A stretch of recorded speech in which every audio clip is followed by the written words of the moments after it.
Hər vaxtınız xeyir olsun əziz dostlar. Bu günləri biz deməli Respublika Fən Olimpiadası ədədlər nəzəriyyəsi, final tipli, asan, orta, çətin, ayıqı və YYQ tipli suallara baxacağıq. Və bu suallar 12 dənə sualdır. Əslində qalsa 11 sualdır. Sadəcə 11-ci sual 2 variantdan ibarətdir ki, isbat istədiyindən 12 sual kimi təqdim edə bilərik.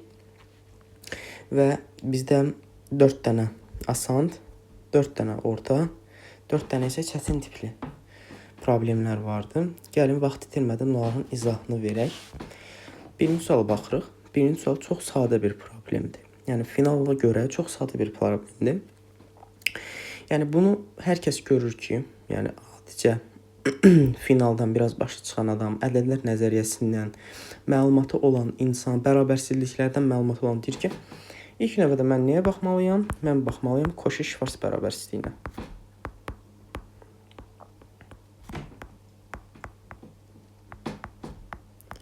Cauchy-Schwarz bərabərliyində biz demək olar ki, hər birimiz bilirik. Cauchy-Schwarz bərabərsizliyinə əsasən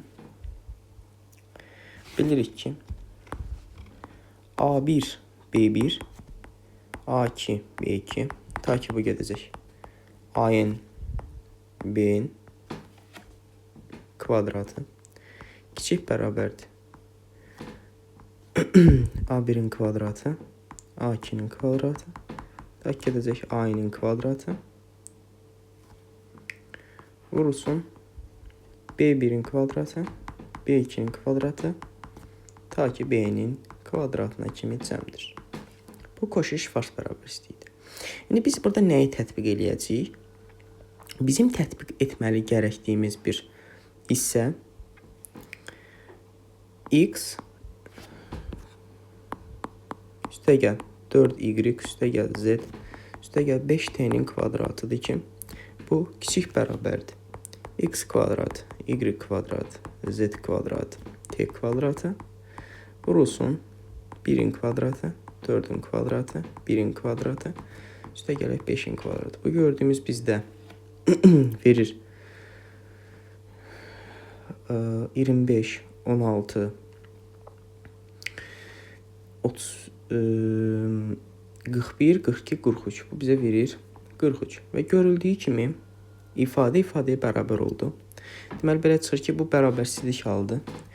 Yəni, əgər x üstəgəl 4y daha aydın olsun, daha aydın şəkildə göstərək.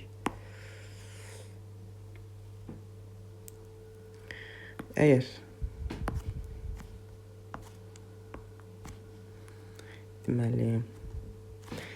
bizdəki ifadə x üstəgəl 4y üstəgəl z üstəgəl 5t-nin kvadratı bərabərdirsə, x kvadrat üstəgəl y kvadrat üstəgəl z kvadrat üstəgəl t kvadratı vuraq 43. Yəni, belə ifadənin özünü verir və bərabərsizlikdən gəlir. Deməli, bu bərabərlik haldır. Mütləq şəkildə kvadratla göstərilir bildiyimiz kimi. Və dəyişənlərin nisbəti bir-birinə bərabər olmalıdır. Yəni, x böl 1 bərabər olmalıdır y bölək 4-ə, o da bərabər olmalıdır z böl 1, o da bərabər olmalıdır t bölünsün 5-ə. Tutağım buna bir k deyirəm. X olacaq k, y olacaq 4k, z olacaq k, t də olacaq 5k. Aparıb yuxarıdakı tənlikdə yerinə qoysaq, əmələ gəlir ki, 64k, yəni k kubunu ümumi ötərizə xaricinə çıxardaq, zaten hər birində k kub olacaq. 64, 125, deməli, 1, bərabərdə 51, 57. Deməli, bildiyimiz kimi 64 üstəgəl 125, 189, 190, 191 eləyir. Və 51, yəni 5157-ni də 191-ə böldüyümüz təqdirdə bizdə 27 verəcəkdir. Və k da burada görsənir ki, 3-ə bərabərdir. K 3-dürsə, artıq x 3 olacaq, y 12 olacaq, z 3 olacaq, t isə 15 olacaq. Və şərti ödəyən x, y, z, t 3, 12, 3, 15 cütlüydür. Keçək ikinci suala. Deyir ki, x üstə gəl 1-in üstü 4 çıxılsın, x çıx 1 üstü 4 bərabərdir y kubu bərabərliyi ödəyən x və y tam ədədlərini tapın. Bildiyimiz kimi bu müxtəsər vurma üsuludur. X üstə gəl 1 üstü 1-in kvadratı üstü kvadratı çıxılsın x çıxaq 1-in kvadratı üstü kvadratı bərabərdir y kubu şəklində həll eləyəcəyik. Müxtəsər vurma üsulu şəklində açdığımız təqdirdə x üstə gəl 1-in kvadratı çıxaq x çıx 1-in kvadratı vurulsun x üstə gəl 1-in kvadratı üstə gəl x çıxaq 1-in kvadratı bərabərdir y-in kubu. Deməli, bu ifadə mənə nəyə verir? Yəni 2x üstə gəl 2x verir mənə 4x. Bu ifadə isə verir mənə 2x kvadratı üstə gəl 2, elə deyilmi? Əgər mən 2-ni mötərizə xaricinə çıxartdığım təqdirdə görmüş ola bilərəm ki, 8x vurulsun x kvadratı üstə gəl 1 bərabərdir y-in kubuna. Vurduğum təqdirdə 8x kubu üstə gəl 8x bərabərdir y kubu tənliyini mən nə etməliyəm? Həll etməliyəm. Və burada da nə görmüş oluram? Və mən burada mütləq şəkildə deməli ziddiyyət tapmalıyam. Ziddiyyəti mən necə tapa bilərəm? Fikirləşək. Dəqiqə.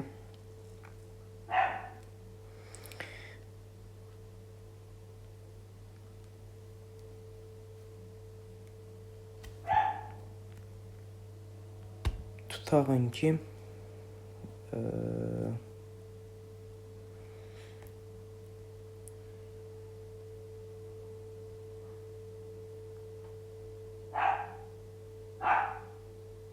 yəni əslində qalsa burada da biz hallara baxmalıyıq. Yəni burada nəzərə almaq lazımdır ki, birinci hal, ikinci və üçüncü hal olacaq. Mən belə düşünürəm. Yəni ola bilər ki, finalda açıq tiplidir. Məsələn, başqa insan başqa cür düşünür, mən başqa cür düşünürəm. Və hər kəsin öz fikri var. Mən belə düşünürəm ki, biz burada 3 hala baxaq. Gəlin, x-in 0-dan böyük olduğu hala baxaq. Əgər x 0-dan böyükdürsə, bildiyimiz kimi y kubu kiçik olacaq. X üstə gəl 1-in kubu, x üstə gəl, daha doğrusu, y kubu bizdə kiçik bərabər olacaq. 2x üstə gəl 1-in kubundan. Elə deyilmi? Bu da özü də böyük olacaq 2x-in kubundan. Yeganə olaraq burada şərti ödəyən bir tam ədəd yoxdur. Deməli, x 0-dan böyük olanda həlli yoxdur. Baxaq ikinci hala. X-in 0-dan kiçik olduğu hala, gördüyü kimi x 0-dan kiçikdirsə, bu şərti ödəyə biləcək yeganə bir forma y kubunun 2x kubundan kiçik olduğu hal və bunun da 2x çıxılsın 1-in kubundan böyük olduğu haldır. Və burada da bir tam ədəd cütlüyü yoxdur, görsəniz. Yəni, elə bir tam ədəd cütlüyü yoxdur. Bir də x-in 0 halına baxmaq lazımdır, məlum məsələdir. O zaman da y 0 çıxır. Değil mi?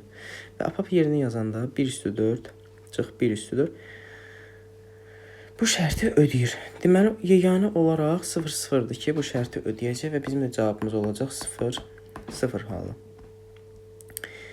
Üçüncü halda deyir x kvadrat üstə 6x y üstə 8y kvadrat üstə 3x üstə 6y bölü 2 tənliyin cütlüklərin sayını tapın. Bunda tam kvadrat ayırmaq da olar, amma mən öz üsulumu deyirəm. X-dan asılı bir kvadrat tənliyə gətirəcəm. Yəni y-ə bir sabit c kimi baxaram. Və yazaram ki, x kvadratı üstə gəl, x-i çıxartsam 6y üstə gəl 3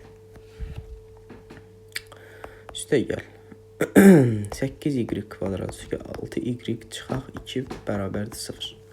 Bilirik ki, əgər bu tənliyin tam ədədlərdə həlli varsa, ilk növbədə mən baxmalıyam ki, bunun diskriminantı mütləq şəkildə bir tam ədədin kvadratına bərabər olmalıdır, elə deyilmi? Ki, bunun tam ədədlərdə həlli olsun, yəni normal bir vəziyyətdir bu.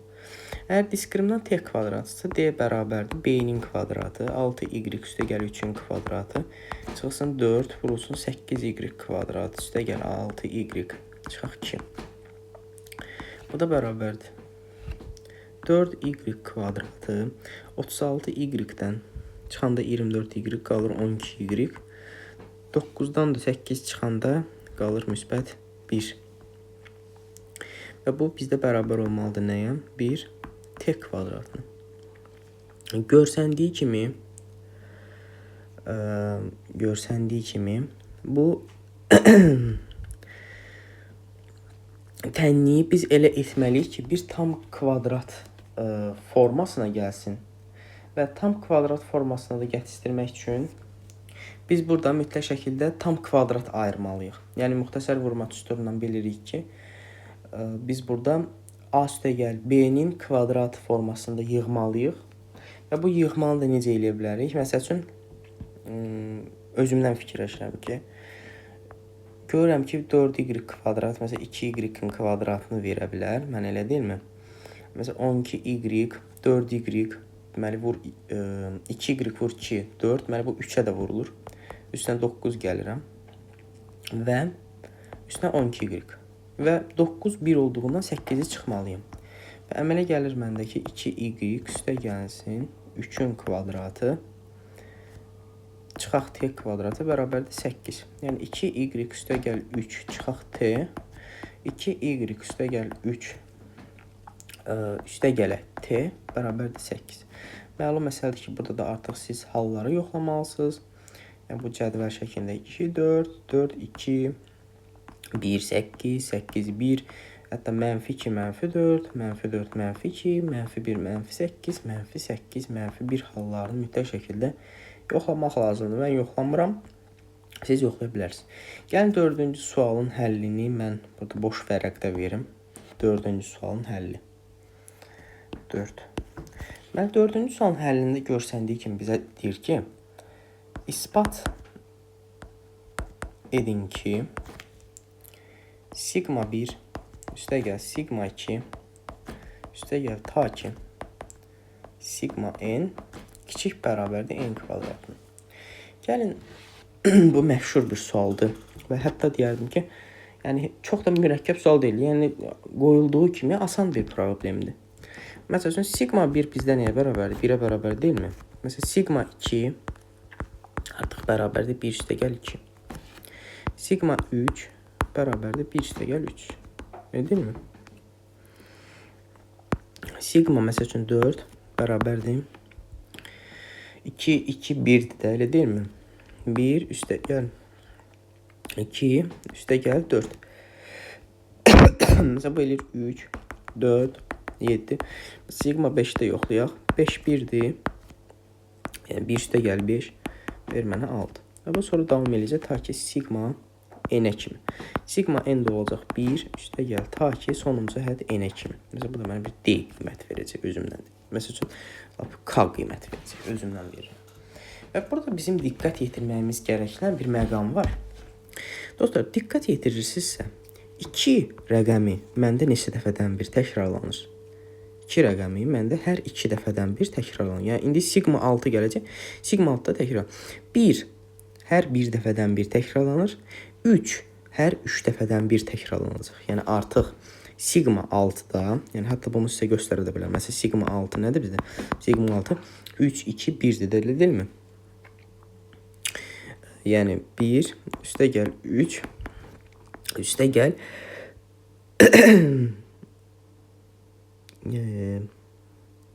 bir dəqiqə çaşdıq.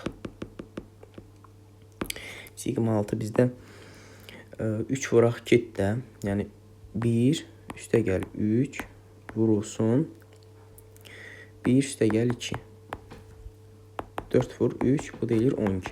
Göründüyü kimi burada da 3 vuruğu iştirak edir və hər n dəfədən bir, yəni artıq bizdə məsələn 2 hər 2 dəfədən bir iştirak edirsə, məsələn 3 hər 3 dəfədən bir təkrar edirsə, onda biz n-ə görə deyə bilərik ki, hər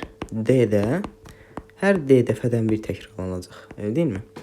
Onda buna uyğun şəkildə deyə bilərəm ki, məsələn n ədədisə n bölək 2 dəfədən bir təkrarlanacaq. Məsələn bu artıq n bölünsün 3 dəfədən bir təkrarlanacaq. Bu tam hissəni göstərirəm. Məsələn bu artıq n bölək d dəfədən bir təkrarlanacaq. Yəni bunu deməyim ixtiyarım var. Onda mən belə bir nəticə çıxarda bilərəm ki, ixtiyari sigma n cəmi bərabərdir 1 vur tam hissə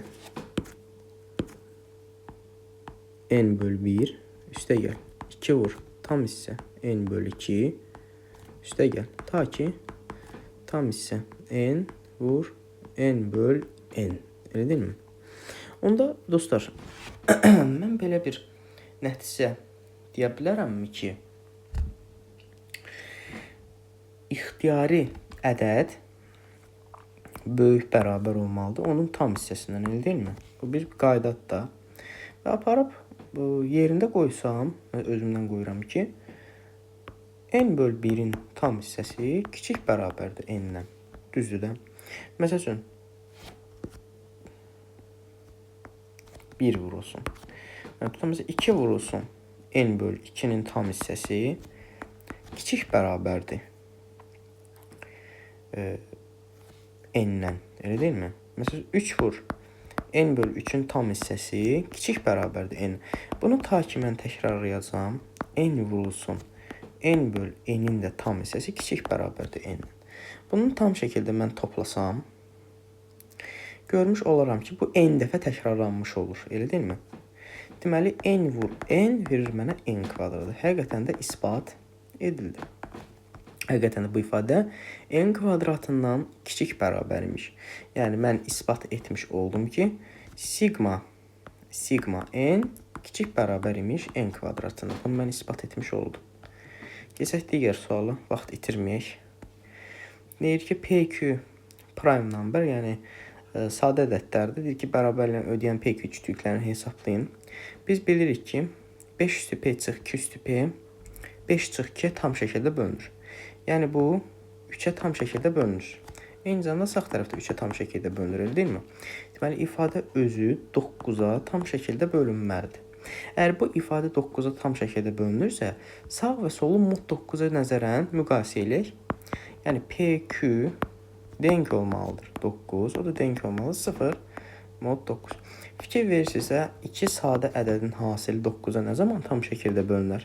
Mütləq şəkildə onlardan hər üçü də gərək 3 olsun ki, bu şərt ödənsin. Apap 3 qiymətini yoxlayanda 9 bərabərdir 5 üstü 3 çıx 2 üstü 3 vurulsun 5 üstü 3 çıxaq 2 üstü 3. Görsəndiyi kimi 125 çıx 8 vur 125 vur 8. Yəni 64 vur. Bir dəqiqə. 125 çıx. Bir dəqiqə çaşdıq. Bir dəqiqə gözləyin. 125 çıx 8. Hə, yəni 117-nin kvadratı verir. Yəni absurd bir şeydir. Bu şərt heç vaxt ödəyə bilməz. Deməli, bu təyin həlli yoxdur. Və yaxud da fikir verə bilərsiniz ki, sağ tərəf, sol tərəf arasında böyük fərq var. Çünki burada kəskin artma var. Fikir versək, kəskin artma var. Kəskin artma. Kəskin artma olduğundan mütləq şəkildə də mən bu cür isbat edə bilərəm ki, təyin ödəyən heç bir PQ cütlüyü yoxdur. Məsəl üçün, dostlar, bu sualda x, y, z-i mötərizə... Bir dəqiqə. Məsəl üçün, bunu mötərizə xaricinə çıxartsam, 3x, y, z-də qalır 1 böl z, üstə gəl 1 böl x, üstə gəl 1 böl y. Bərabərdir 4x, y, z. X, y, z-lər ixtisar gedir və qalır ki, 1 böl z, üstə gəl 1 böl x, üstə gəl 1 böl y, bərabərdir 4 bölünsün 3-ə. Elə deyilmi? İndi sən belə bir nəzəriyyəyə diqqət yetirməlisən ki, simmetriklik nəzəriyyəsinə baxmalısan. Yəni, simmetriklikdən görsənir ki, mütləq şəkildə x bərabər olmalıdır y, o da bərabər olmalıdır z-ə. Amma yerinə yazsan, görürsən ki, 3 böl x böyük bərabər olmalıdır 4 böl 3-dən. Gəlin, bunların hər birini ortaq məxrəcə gətirək. Bunu vuraq 3-ə. Əmələ gəlir 9 böl 3x böyük bərabərdir 3-də 4. Elə deyilmi? Elə bil ki, artıq biz 4 böl x-ə bir ifadə kimi baxmış oluruq da, elə deyil. Onda siz artıq x-in müəyyən bir qiymətlərinə uyğun hesablama aparmalısınız. Yəni 9 böyük bərabər 4x o deməkdir ki, X-a sən elə tam qiymətlər verməlisən ki, bu şərt ödənə bilsin. Yəni sən X-a verə bilərsən. Yəni sənə bizə əslən qısa şərtdə dinmir tam ədəd, nə bilim. Amma əslən qısa tam ədədi soruşmalıdır ya şərtlər. Yəni sualın öz xətasıdır bu. X-a məsələn 0 verə bilərəm. Müsbət tam ədədlərdə yəqin ki soruşmalıdır. 1 verə bilərəm, 2 verə bilərəm və mən 0, 1, 2 qiymətlərini yoxlamalıyam. Amma 0 qiymətini verə bilmərəm. Çünki 1 bölü x-in, yəni 1 bölü 0-ın mənası olmadığından mən 1 bölü 2 qiymətlərini yoxlamalıyam. Deməli, x-a bir dəfə 1 qiyməti verməliyik. X-a 1 qiyməti verdiyimiz təqdirdə, birinci hal, 1 bölü z üstə gəl 1 bölü y bərabərdir. Deməli, 3də 1. Hansı ki, bu da sadə bir haldır. Məsəl üçün, bunda yəni sən yazacaqsan ki, 3z üstə gəl 3y bərabərdir z y. Elə deyilmi? Yəni, bu çox sadə bir haldır. Yəni, bu deməkdir ki, 3z çıx z-y üstə gəl 3y bərabərdir 0. Sən burada z-i mötərizə xaricinə çıxarsan, qalacaq 3 çıx y. Mənfiyə də vura bilərik. Mənfi z, mənfi belə bir ifadə daha sadə gəlsin bizə. Məsəl üçün, 3y çıx 9 bərabərdir mənfi 9. Hər tərəfdən 9 da çıxa bilərəm. Və sən burada y çıx 3-ü mötərizə xaricinə çıxartsan, qalacaq 3 çıx z bərabərdir mənfi 9.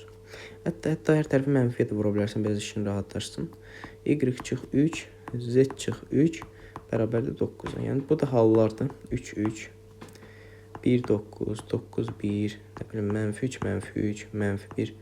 Yox, mənfi ödəməz. Yəni, məlum məsələdir. Amma ödə bilər. Mənfi 1, məsəl üçün, mənfi 9.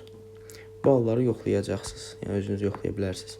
Eyni halı ikinci halda da tətbiq edəcəksiniz. İkinci halınız ondan ibarət olacaq ki, x bərabərdir 2. Yəni, sən artıq 3-də 4-dən 2 çıxmaq məcburiyyətlə qalacaqsan. Yəni, mənfi 2-də 3-ə bərabərləşdirəcəksən. 1 bölü z üstə gəl 1 bölü y bərabərləşdirəcəksən. Mənfi 2 bölünsün 3-ə. Və buna da uyğun halları diafana tənlik şəklində həll edə bilərsiniz. Mən sadəcə sizə yolunu göstərdim ki, bunu necə həll etmək olar. Aha, gəldik əsas lazım və mürəkkəb olan sual tipimizə gəldik. Gəlin, vaxt itirmədən bu mürəkkəb sual tipinə baxaq. O zaman, əgər fikir verirsinizsə, bizə deyir ki, A birdən böyük olsun və AN natural ədəddir. Əgər P ədədi A üstə 2 üstə n üstə gəl 1 ədədinin tək sadə böləni isə göstərin ki, P çıx 1 tam şəkildə bölünür 2 üstə n üstə gəl 1. Deməli, bu onu demək istəyir mənə ki, A üstü 2 üstü n üstə gəl 1 tam şəkildə bölünməlidir P-yə. Mod P-yə görə baxın. Mənim də bu sualın tətbiqində qoymağımın səbəbi sırf uşaqlara order funksiyasını anlatmaqdır. Görsəndiyi kimi mən burada orderi tətbiq etməliyəm və bölünmə əlaməti gördünüzsə finalda yadınıza düşün ki, orderdən tətbiq etməlisiniz. Yəni, orderi tətbiq etməsəz olmur, mümkün deyil. Və orderi necə tətbiq etməlisiniz? Order bildiyimiz kimi A üstü x bərabərdir, denkdir 1 mod P şəklində məsəl üçün göstərilirsə, mütləq şəkildə biz elə göstəririk ki, order P x bərabər olmalıdır K-ya. Deməli, K x-in minimum qiymətidir. Əgər siz bizim əvvəlki dərslərimizə qulaq asmışsınızsa, dinləmişsinizsə, biz orada order funksiyasını izah etmişik. Yəni, mənim özüm şəxsi izahlarımda da var ki, order funksiyasının anlamı, məqsədi, bunu bilirik. Ona görə gəlin, əsas məqsədimiz olaraq sualı həll etməkdir. Mən elə etməliyəm ki, burada 1 yaransın, mənfi 1 yaranmasın. Məsələn, sol tərəfdəkini sağa keçirəndə mənfi 1 alınır. Deməli, mən burada dəlinin dağılına gələr ki, mütləq şəkildə mən burada müxtəsər vurma düsturu yaratmalıyım, kvadratlar fərqi yaratmalıyam ki, mən burada mütləq şəkildə mənfi 1 yaradım və sağ tərəfə keçirəndə müsbət 1 olsun. Tutağın ki, A üstü 2 üstü n çıx 1, A üstü 2 üstü n üstə gəl 1 Yenə də dəqiqdir 0 mod p. Elə deyilmi? Çünki vuruqlarından biri budur da, elə deyil. A üstü 2 üstü n bir 0 mod p daxil. Yəni bunu da yerinə, yəni pk yazsan, yəni də 0-a tam şəkildə p-yə tam şəkildə bölünəcək. Onda əmələ gəlir ki, a üstü 2 vur 2 üstü n çıx 1 dəqiqdir 0 mod p. Elə deyilmi? Və səndə əmələ gəlir ki, a üstü 2 üstü n üstə gəl 1 dəqiqdir 1 mod p. Gəlin burada order funksiyasını tətbiq edək. Yazıram order p 2 üstü n üstə gəl 1 dəqiqdir, bərabərdir x-a. Bu gördüyünüz x 2 üstü n plus 1-in minimum qiymətidir. Yəni bunu özümüz də görürük. Yəni indi bizim məqsədimiz ayrı bir şeydir. Biz də bilirik order funksiyasının əsas tətbiqlərindən ki, order p 2 üstü n üstə gəl 1 nəyinsə bölən olmalıdır. Bu hər zaman phi p-nin böləndir. Bu isə hər zaman bizdə olan 2 üstü n üstə gəl 1-in mütləq şəkildə böləni olmalıdır. Və burada da biz avtomatik şəkildə görə bilərik ki, order p 2 üstü n üstə gəl 1-in müəyyən qiymətləri olmalıdır və 2 üstü n üstə gəl 1 də ona tam şəkildə bölünməlidir. Və biz qiymətlərə diqqət yetirdiyimiz zaman,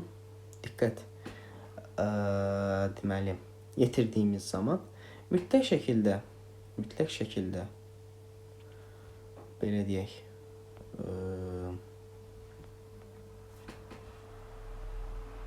belə desək ki,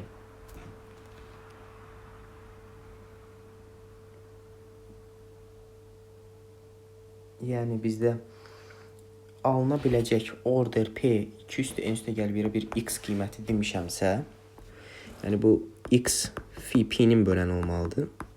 Bu da 2 üstü n üstə gəl 1-ə tam şəkildə bölən olmalıdır. Onda deyə bilərəm ki, x məndə 2 üstü n üstə gəl 1, 2 üstü n, 2 üstü n çıx 1, 2 üstü n çıx 2, ta ki 2 üstü 0-a kimi davam edəcək, elə deyilmi? Mən burada məntiq yürütsəm, çox order funksiyası çox gözəl funksiyadır. Mən burada məntiq yürütsəm, görmüş oluram mütləq şəkildə ki, x 2-yə tam şəkildə bölünür, elə deyil. Yəni bu x 2 üstü n üstə gəl 1-dən yuxarı çıxa bilməz. Əksinə, 2-nin qüvvətləri olmalı ki, bu ifadə 2-yə tam şəkildə bölünsün. 2 üstü n üstə gəl 1 ola bilərmi? Ola bilər. 2 üstü n ola bilər, ömründə ola bilməz. Niyə görə? Çünki 2 üstü n üstə gəl 1 bərabər 2 üstü n bərabərinin həlli varmı? Yoxdur. 2 üstü n çıx 1 bərabərinin həlli varmı? Yoxdur. Mümkün deyil. Deməli, yeganə olaraq x-in 2 üstü n üstə gəl 1 qiymətində bu şərt ödənir. Belə çıxır ki, phi p tam şəkildə bölünməlidir. 2 üstü n üstə gəl 1-ə. Bu o deməkdir ki, bilirik ki, ixtiyari sadə ədədin Euler funksiyasındakı qiyməti p çıx 1-dir. Yəni özündən vahidin əksinə bərabər olur. Yəni bu 2 üstü n üstə gəl 1-ə tam şəkildə bölünürsə, biz bunu isbat etmiş olduq. Həqiqətən də p çıx 1 tam şəkildə bölünür. 2 üstü n üstə gəl 1-ə. Çox gözəl və çox mürəkkəb və mənalı suallardan biri idi. Gəlin 8-ə baxaq. 8 çox mürəkkəb sual. Yəni mürəkkəb deməzdim, biraz fikirləşmək tələb edir də, biraz beyin yürütməlisən, məntiqini istifadə etməlisən ki, biraz anlayasan sualın tipini. Məsələn, normalda uşaq bunu görən kimi sırası a üstü x-i bölür məxrəcə. Yəni bunu yazır 1 böl x üstə gəl 1 böl a. Yəni bu sənə heç bir şey verməyəcək. Elə deyilmi? Yəni bu sənə heç bir şey verməyəcək. Sən buradan heç nə anlamayacaqsan və heç nə də götürməyəcəksən. Amma bunun asan yolu da var. Tutaq ki, buna bir fm funksiyası deyirəm. Buna an bölünsün a üstü n kimi baxıram. Bunu mən funksiyanı an üstə gəl n kvadrat çıx n kvadratı bölünsün a üstə gəl n şəklində baxıram. Əgər diqqət verirsinizsə, mən burada an üstə gəl n kvadratı böl a üstə gəl n çıxılsın n kvadratı bölünsün a üstə n kimi parçalaya bilərəm. N mötərizə xaricində çıxanda burada qalır a üstə gəl n. A üstə gəl n-dən ixtisar gedir. Qalır burada n çıx n kvadratı böl a n. Üzr istəyirəm, a üstə gəl n. Deməli, mən belə bir nəticə çıxartmış oluram ki, ümumilikdə cəm olan SYS A x böl A üstəgəl x bərabər olur x üstəgəl y üstəgəl z çıxılsın x kvadratı A üstəgəl x y kvadratı b üstəgəl y c kvadrat z kvadratı c üstəgəl z. Deməli, bu ifadəni əldə eləmiş oluram. Və bu sizdə dostlar elə görən kimi, yəni finalçı avtomatik anlamalıdır ki, bu titul yanmasıdır. Yəni bu ifadə böyük bərabərdir A üstəgəl B üstəgəl C üstəgəl X üstəgəl Y üstəgəl Z və yuxarıda qalır X üstəgəl Y üstəgəl Z-in kvadratından. Sən buna avtomatik şəkildə anlayırsan və apap yerinə yazırsan və bunu bir qədər analiz etməlisən. Tutağın ki, yəni özümdən yazıram da, biz bildik ki, bu ifadə bir est. Deyil mi? Bu bir ifadə bir est. Yox, bir dəqiqə, çaşdıq. Biz bildik ki, bu ifadə bir est-dir. Tutağın. Bu da bir t-dir. Deyil mi? Özümdən deyirəm. Onda yaza bilərəm ki, t çıxılsın t kvadratı böl t üstəgəl s kiçik bərabərdir. Yəni həqiqətən elə də kiçik bərabərdir. st böl s üstəgəl t. Mən sadəcə bunu isbat etməliyəm və hər tərəf t-yə bölünür, görürük.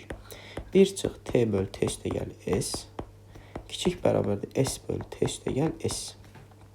Və əmələ gəlir ki, t üstəgəl s kiçik bərabər t üstəgəl s və həqiqətən də bu isbat olunur və yeganə olaraq t-nin s-ə bərabər olduğu halda baş verir. Yəni isbat edildi. Yəni bu qədər sadə. Keçək digər suala. Görsənir ki, sürəti məxrəcə gətirməliyəm. Mütləq şəkildə. Əmələ gəlir 1 böl 2-ni saxlaya da bilərəm. Yəni 2-ni mötərizə çıxardaq. Yox da qalsın. 2 qalsın. Aha, üstəgəl BS böl A. Niyə görə bunu götürdüm? Görürəm ki, A böl BS, BS böl A-nın tərsi. Deməli, burada A-ın böyük bərabərində HM ola bilər. Üstəgəl 2 böl B üstəgəl AC bölək B. Üstəgəl 2 bölək C üstəgəl AB bölək C. Gəlin dostlar, A-ın böyük bərabərində HM-i tətbiq eləyək. Çünki ilk gözümə bu dəydi mənim. Yəni bu dəyməsəydə anlamayacaqdıq. Birinci baxıram. Tətbiq eləyirəm ki, 1 böl A üstəgəl A böl BC böl 2 böyük bərabərdir. 2 bölünsün 1 böl A A üstəgəl BC böl A. Görürəm ki, bu ifadə böyük bərabərdir. 4 bölünsün A üstəgəl BC böl A. Elə deyilmi? Onda avtomatik şəkildə bunu digərlərini tətbiq edə bilərəm. Yəni 2-də 1 böl B üstəgəl AC böl B və B böl AC. B böl AC və böyük bərabərdir. 4 bölünsün B üstəgəl AC böl B. İndi məsəl üçün C-ni də bunu tətbiq eləsəm 1 böl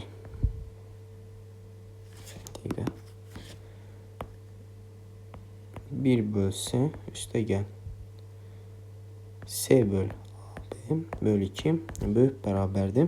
2-dən C üstəgəl AB böl C. Əgər bunu mən tərəf-tərəfə toplasam, görmüş olacam ki, bu götürdüyüm bu S var ya, bu S, buna bir S deyirəm də. Buna da bir T deyirəm, elə deyilmi? Deməli, yazmış oluram ki, bu sol tərəfdəki ifadə mənə S-i vermirmi? Deməli, toplasam, almış oluram ki, necə deyərlər, A böl B üstəgəl C.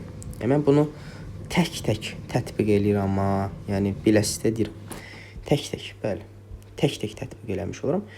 A böl BC üstə gəl B böl AC üstə gəl C böl AB üstə gəl 1 böl A 1 böl B 1 böl C böyük bərabərdir.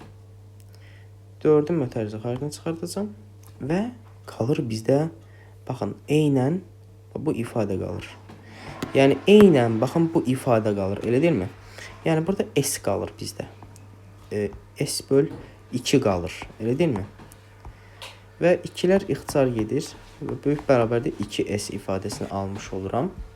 Və nəticədə belə bir nəticəyə gəlib çıxmış oluram ki, bu məndə T-yə bərabərdir, elə deyilmi? Və mənə gəlir ki, 1 böl A üstə gəl 1 böl B üstə gəl 1 böl C üstə gəl T böyük bərabərdir 2S-dən. Mən bilirəm ki, T məndə S-dən böyükdür. Və görürəm ki, S-ə T əvəzləməsi eləməliyəm. S-ə T əvəzləməsi eləməliyəm. Yəni,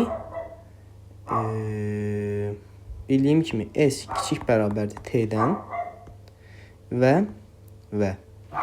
hər tərəfi, məsələn, 2-də 1-ə vursam, əmələ gələcək 2-də 1, 1 böl A üstə gəl, 1 böl B üstə gəl, 1 böl C üstə gəl T böyük bərabərdir S-dən. Göründüyü kimi S kiçik bərabərdir T olduğundan bu ifadə T-yə bərabər imiş. Onda belə çıxır ki, T özü bərabər imiş, 1 böl A üstə gəl, 1 böl B üstə gəlsin 1 böl C. Deməli, mən belə bir nəticə əldə eləmiş oluram ki, T axı məndə A böl B, C üstə gəl, B böl A, C üstə gəl, C böl A, B-dir. Bu ifadə bərabərdir. A böl B, C, B böl A, C, C böl A, B. Ortaq məxrəc gətirdiyim təqdirdə A, B, C, A kvadratı, B kvadratı, C kvadratı bərabər. İndi bu ifadəni ortaq məxrəcə gətirirəm. A, B, C, A, C, B, C, C, A, B. ABC-lər ixtisar gedir. Və məndə belə bir ifadə əmələ gəlir ki, yəni yeri gəlmişkən, bu yəni böyük bərabərdə görsəndiyi kimi. A kvadrat üstə gəl, B kvadrat üstə gəl, C kvadratı böyük bərabərdir AB, AC, BC. Görsəndiyi kimi, bu da bizdə böyük bir lemmalardan biridir. Və biz də bu lemmanın isbatından bilirik ki, mütləq şəkildə A üstə gəl, A kvadrat üstə gəl, B kvadrat böyük bərabərdir 2AB, A kvadrat üstə gəl, C kvadrat böyük bərabərdir 2AC, B kvadrat üstə gəl, C kvadrat böyük bərabərdir 2BC. Topladığım zaman görürəm ki, bu teorem doğrudur və lemma da doğrudur. Bu qədər. Mən bu hissəni silirəm. Yəni, siz videonu dayandırıb özünüz üçün qeydlər apara bilərsiniz, əgər istəsəniz. Keçək bu suala. 5 üstü, 5 üstə 5 üstü 2, P2-yə tam şəkildə bölünür. Bunu həll etmək lazımdır. Bu mürəkkəb sualdır. Yəni, heç də asan sual deyil. Yəni, deyirəm. Hallara baxmaq lazımdır. 5 üstü P üstə gəl, 5 üstü 2 denkdir 0 mod P2. Sənin burada birinci halın nədir? Birinci halın onun ibarət olmalıdır ki, 5 üstü P denk olmalıdır 0 mod P. Və yaxud da 5 üstü P denk olmalıdır 0 mod Q. Tək yoxlayırsan. Və buna uyğun ikinci hal nə olmalıdır ki, 5 üstü P denk olmalıdır 0 mod Q. 5 üstü Q'ya, estağfurullah. 5 üstü Q denk olmalıdır 0 mod P. Bir də yazmalısan ki, 5 üstü Q denk olmalıdır 0 mod Q. Görsəndiyi kimi bu tənlikləri biz həll etməliyik ilk növbədə. Görürəm ki, bu tənliyi həll eləyəndə 5 üstü P-ni P-yə bölündə elə 5 verir. 5 0 mod P etsə, deməli P məndə 5-dir burada. Burada da görürəm ki, P 5-dirsə, Q də 5 olmalıdır. Bir həll buradan götürürəm ki, P5, Q5 tənliyimin həllidir. Keçirəm ikinci əllə. İkinci əl biraz mürəkkəbdir. Əgər mən buradan məsəl üçün 5 üstü p-ni mötərizə xaricində çıxartsam, qalacaq 5 üstü p çıx, daha doğrusu 5 üstü q çıx p üstə gəl 1 denkdir 0 mod pq. Burada sənin halın əmələ gəlir. Birinci halının ibarətdir ki, 5 üstü p denk olmalıdır 0 mod pq. Və burada əmələ gələn hallar q-yə görə permutasiya olunacaq. Yəni q-də də bu hallar təkrarlanacaq. İkinci əsas vacib hal 5 üstü q çıx p-nin üstə gəl 1-in denkdir 0 mod pq olmasıdır. Bu da çox maraqlı bir haldır. Bizim bildiyimiz order funksiyasına gətirəcəyik. Ona görə 5 üstü 2q müxtəsər vurmaq istiyorum. 2p denk olmalıdır 1 mod pq. Order funksiyasına əsasən mən deyə bilərəm ki, order pq 2q çıx 2p bərabər tutan x-a. Onu deyəcəm ki, x fi pq-nün böləndir. Və bu da tam şəkildə bölünməlidir. 2q çıx 2 p. Deməli, nəzəriyyə nədən ibarətdir? Burada yəni bizim bilməyimizin gərək olacağı nəzəriyyə nədən ibarətdir? X 2q çıx 2p-yə tam şəkildə bölünür. Yəni, bu onun bölənidir.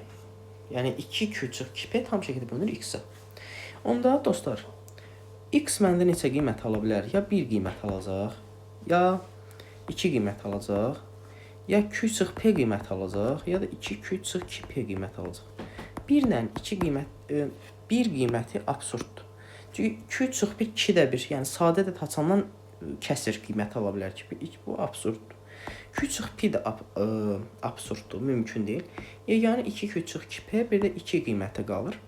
2 qiymətini yoxlasaq, belə çıxır ki, p çıx q bərabər q çıx p bərabərdir 1-ə. Onda bu yeganə olaraq 3 ilə 2 qiymətində ödənir. Aydındır mı? Bunu anladıq. Bu getdi. Bu tapıldı. İndi nəzəriyyə burada nədən ibarət olmalıdır? Nəzəriyyə burada nədən ibarət olmalıdır? Burada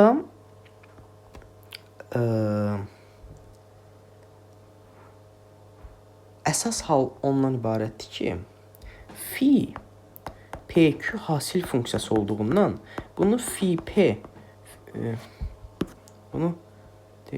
fi q kimi parçalaya bilərəm. Bu da məndə bərabərdir p çıx 1 vur q çıx 1. Bildinmi? Bu p çıx 1 vur q çıx 1 mənə çox şey öyrətdi. Deməli, belə çıxır ki, 2 tam şəkildə bölünməlidir. P çıx 1, q çıx 1. Belə çıxır ki, buradan sən hallara baxacaqsan və yenə də görəcəksən ki, p çıx 1 çıx q çıx 1-dən sən yeganə olaraq p-nin 3, məsələn q-nin 2 və yaxud da 2, 3 qiyməti, yəni bu permutasiyasında almış olacaqsan. Burada başqa bir hal almayacaqsan. 2q çıx 2p halında da sən eyni dəyəri alacaqsan. Yəni də 3, 2 qiymət alacaqsan. Amma burada biz əvvəldə bir dənə qiyməti unutmuşuq, indi gördüm. Biz bunların tək-tək hallarına baxanda və bu əmələ gələcək cütlüklərin də permutasiyalarına diqqət yetirməliyik ki, 5 üstü q denkdir 0 mod q-ni tapdıq. Amma 5 üstü q denkdir 0 mod p-ni tapa bilmədik.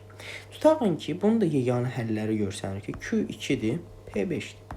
Yəni, bundan başqa heç bir halda bu dəyər verə bilməz də, elə deyilmi?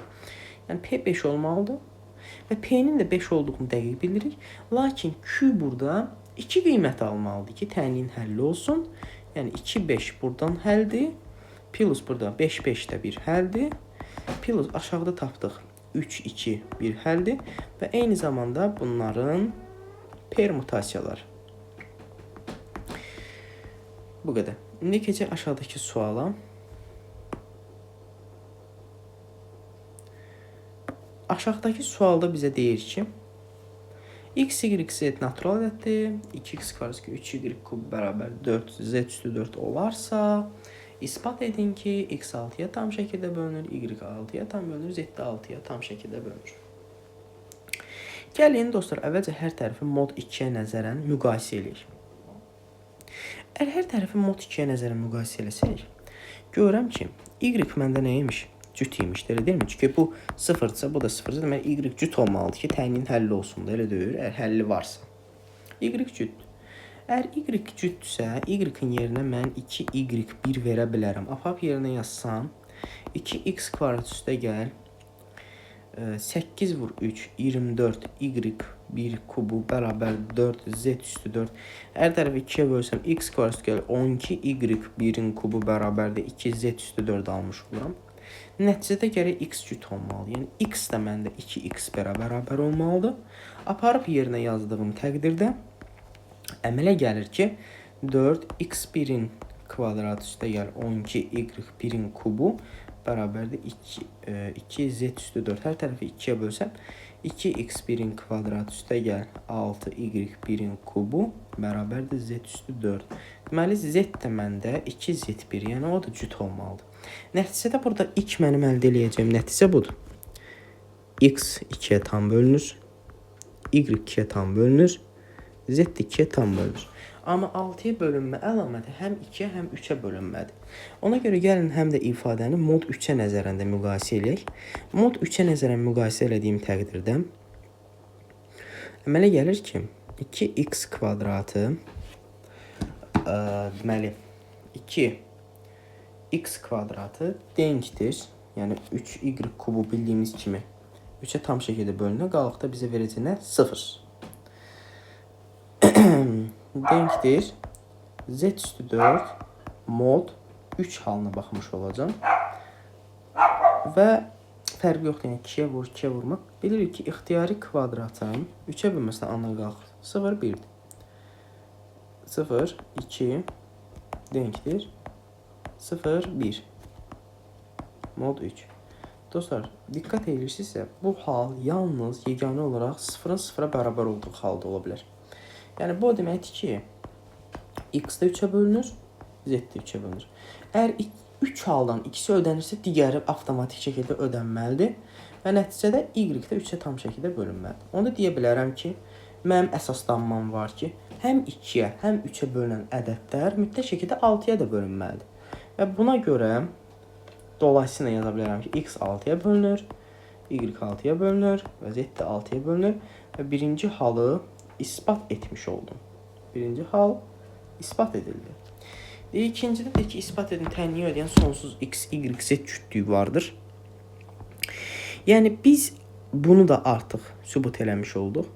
Çünki bilirik ki, əgər x, y, z 6-ya tam şəkildə bölünür, 2-yə bölünür, 3-ə bölünür və bunları ardıcıl olaraq tənlikdə yerinə yetirdiyimiz təqdirdə, yazdığımız təqdirdə görmüş ola bilirik ki, tənliyimizin sonsuza qədər həlli vardır.